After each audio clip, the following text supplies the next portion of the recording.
Bonjour à toutes et à tous, je me nomme Sophie Ginoux et j'ai le plaisir de vous accueillir en compagnie du chef Mathieu Perrault-Gesseri au restaurant Le Coup Monté de l'Assomption. Bonjour Mathieu. Bonjour Sophie, ça va bien? Mais oui, ça va bien, je suis très excitée et impatiente. Moi aussi. Parce qu'aujourd'hui, nous cuisinons le porc de Lanaudière. Tout à fait. Beau produit, tellement versatile, tellement facile à utiliser le porc.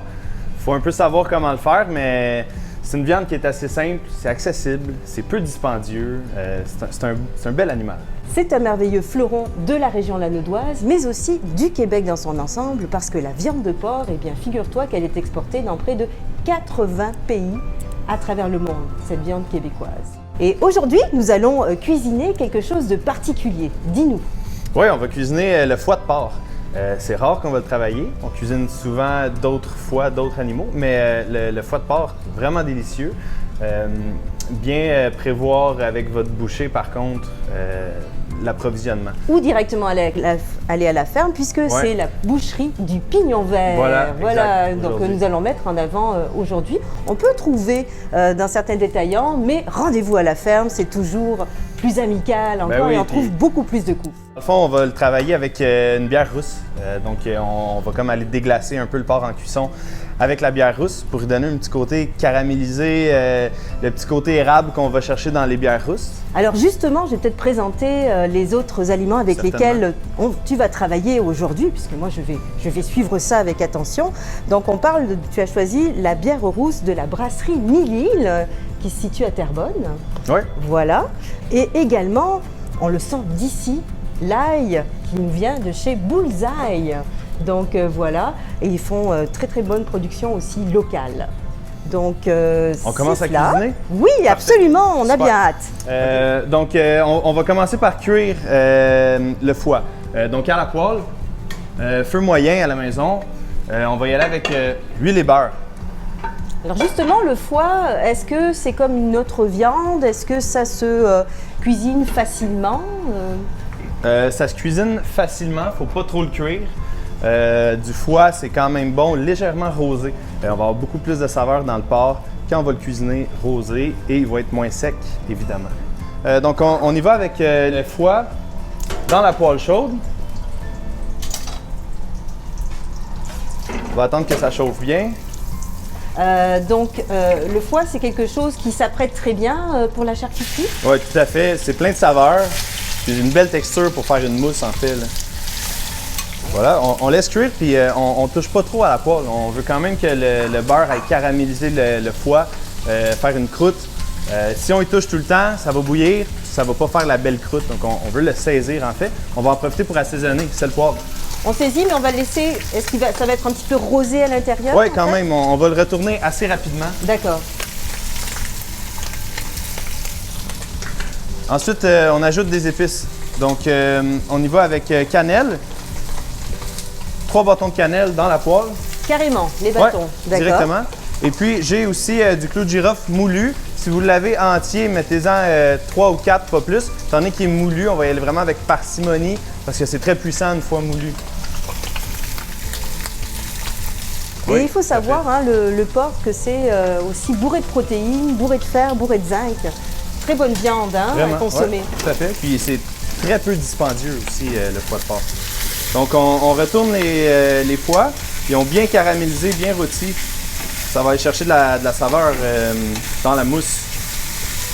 Et je peux vous dire que les effluves qui me viennent ici, là, c'est merveilleux. Donc on attend un peu, on laisse cuire. Quand ça va être cuit, on va déglacer avec la bière. En attendant, on peut mettre un peu d'herbe aussi dans la poêle. Donc déglacer, c'est aller ramasser les sucs au fond de la poêle qu'a laissé la viande. Avec un liquide, dans le fond. Là. Exactement. Donc on peut les mettre entières, les herbes, parce qu'on va les retirer à la fin de toute façon. Donc on va déglacer maintenant. Le porc n'est pas cuit à 100 il est encore rosé. Si vous coupez un petit morceau, vous allez le voir, il n'est pas cuit à 100 Là, on y va avec la bière. Ça, c'est normal. Ben, c'est ce qu'on veut, en fait. Voilà. Là, on va nettoyer le fond de la poêle. Toute la caramélisation, elle va se mélanger au foie. Donc, il faut bien on a toute tourner. la saveur. D'accord. Retourner sur le feu un peu, faire évaporer l'alcool quand même pour avoir juste la saveur de la bière en fait. Voilà. Merci, j'ai oublié l'ail dans la recette. Donc on va remédier à ça tout de suite. On prend l'ail, deux ou trois petites gousses. Puis vous allez la hacher finement, on enlève le bout, le petit bout brun. Fait que on va y aller bien simple, on va juste la hacher tout simplement. Là. Ça n'a pas besoin d'être vraiment parfaitement mince parce que de toute façon, on va embroyer une bonne partie quand on va réaliser la mousse de toute manière. Absolument. Bon, ben l'ail est haché. On va la faire cuire, étant donné que je l'ai oublié. On ne va pas mettre l'ail cru à la fin de la recette, on veut la cuire un peu. Donc, encore un peu de beurre. Évidemment. Ouais. On va Plus laisser du fondre. beurre que de l'huile. Ben, plus de saveur. Plus de saveur. Vous pourriez utiliser de l'huile, il n'y a pas de problème. Mais moi, j'aime le beurre. D'accord. OK, donc on met l'huile dans la poêle. L'ail, pardon, pas l'huile. L'ail dans la poêle. Puis on va le laisser fondre doucement. Puis y aller à feu moyen. On va lui donner une petite coloration, puis ensuite on va le rajouter au foie. Tout simplement, Ben dans ouais. la même poêle. Ouais.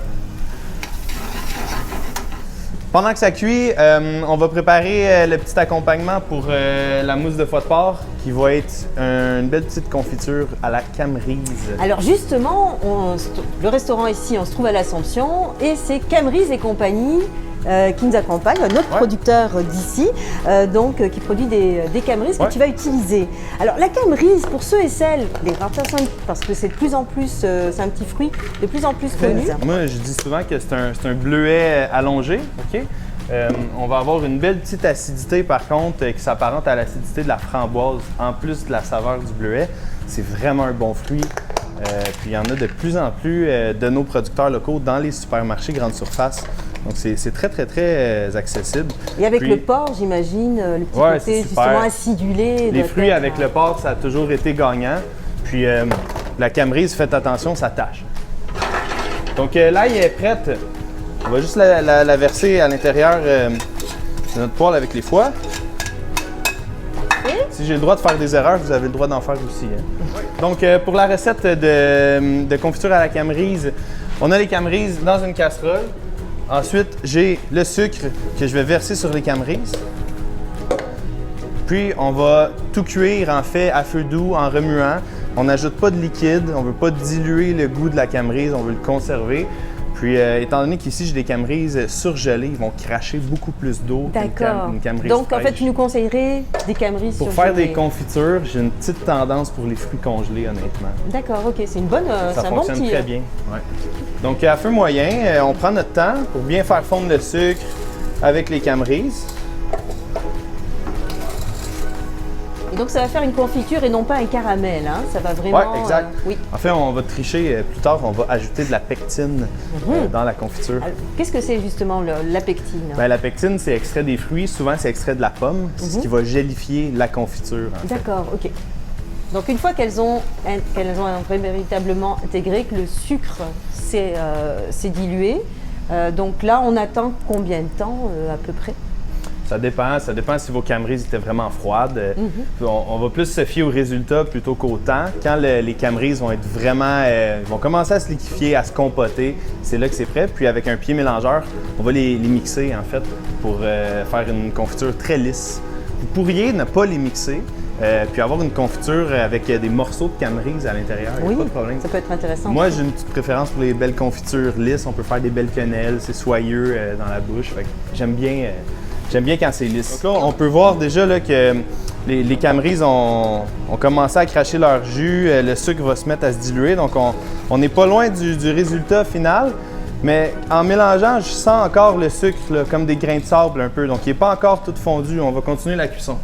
D'accord. Et notre porc va bien à côté, il ne bouge pas. Oui, il va tiédir, c'est parfait. Puis nous, quand on va le mélanger, c'est mieux qu'il soit pas trop chaud. On veut qu'il soit encore chaud. Pas Et il froid sent non plus. terriblement bon, je préfère quand même le dire. Ouais, les épices dans la poêle. Ça sent extrêmement bon. Ça sent bon, effectivement. Ça, c'est prêt. OK. Ensuite, ce qu'on fait, c'est qu'on ajoute la pectine. Très facile à trouver la pectine dans tous les supermarchés. À l'aide d'un fouet. Je dois avoir un fouet qui part. Alors. Il y en a un là. Et voilà. Donc, on va intégrer la pectine en mélangeant doucement, en fait. Donc, vous voulez vraiment y aller très graduellement, en fouettant. Si on la met toute d'un coup, on peut avoir ce qu'on appelle des motons. Et on n'en veut pas. Oui. Donc là, elle est bien mélangée. Je vais reporter à ébullition pour être bien certain que la pectine, elle s'est bien amalgamée puis qu'elle va s'activer en fait. Les camerises sont prêtes. Fait que on va tout mélanger à l'aide de ceci, un pied mélangeur. Okay. Vous pourriez le mettre dans votre blender, malaxeur. Oui. OK. Donc, on mélange. Et puis là, s'il y a un moment où il ne faut pas faire de gaffe, C'est maintenant. Ah ouais. Donc, on va y On aller est parfait. délicatement. Je n'irai pas à pleine puissance. Je vais essayer de me sauver un peu. Puis, on mélange jusqu'à ce que ça soit bien lisse. Donc, la purée, la confiture est bien lisse. C'est à mon goût. Je pourrais arrêter, mais... Je pourrais continuer, pardon, mais je vais arrêter. Ensuite, tout simplement, on verse la confiture dans un récipient, peu importe lequel. Puis on en va au frigo à refroidir. Donc très simple en fait. Hein. Ah oui, quand même. Vous pouvez Ça le faire donne avec envie de n'importe s'acheter quel fruit. des fruits lanaudois à l'année. Ouais. Hein. Suivez cette recette-là, les proportions de sucre qu'on a dans la recette. C'est 500 g de fruits, 300 g de sucre, 20 g de pectine. Vous pouvez faire des remplacements de sucre et mettre du sirop d'érable si vous voulez. Ben oui. Pas de problème. Donc j'envoie ça au frigo. Au revoir. On revient à nos foies. Oui, on revient à nos foies qui sentent toujours aussi bon. Oui. Donc tu as remis une faible flamme un petit peu, Ouais, juste ben, pour le tenir au chaud. C'est pendant que j'ai fait la confiture, je voulais être sûr que ça n'a pas trop refroidi. Là. Exactement. Parce que ça va mieux se mélanger quand c'est chaud. Hein. C'est comme quand on fait une purée de légumes là, ou une soupe. Il faut que tout soit chaud pour que ça se mélange bien. Sinon, notre malaxeur il va travailler un peu trop fort. Alors on rappelle, ce sont des foies de la boucherie au Pignon Vert, hein, à Saint-Ligory.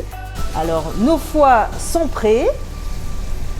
Donc, on les met dans le robot. Donc on n'attend pas qu'ils refroidissent. Non. Là, on les met chauds. Oui, puis je ne mettrai pas les herbes, les bâtons de cannelle non plus, sinon ça va être beaucoup trop puissant là, en goût. Je voulais juste que ça infuse pendant la cuisson.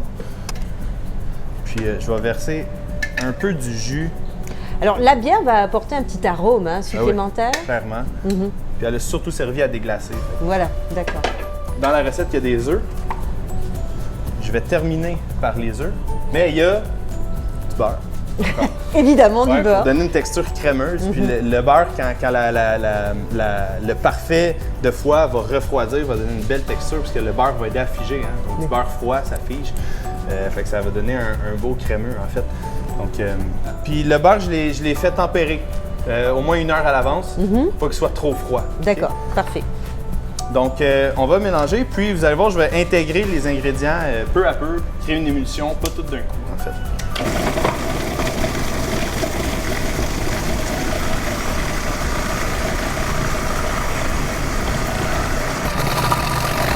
OK, là, je vois que le beurre est presque bien mélangé. Ce que je vais faire, c'est que je vais prendre une spatule, puis je vais juste aller rechercher les rebords, comme les retailles de foie qui ont pu, rester sur le côtés bord. de la queue. Ouais. D'accord. OK, donc on fait un petit tour comme ça pour aller nettoyer la queue, puis on va recommencer. Puis je vais intégrer les œufs. Les œufs petit à Donc petit. d'abord le beurre, ensuite les œufs. D'accord. Oui, parce que je voudrais pas non plus que les œufs cuisent trop avec la chaleur des foies, en fait. Oui, tout à fait. On met combien d'œufs à l'intérieur de cette recette? Dans la recette, il y en a 6. Il y en a quand même beaucoup. Quand Ça même. va donner une texture vraiment onctueuse. là, C'est ce qu'on cherche à l'intérieur du Ouais, mousse. exact. Absolument.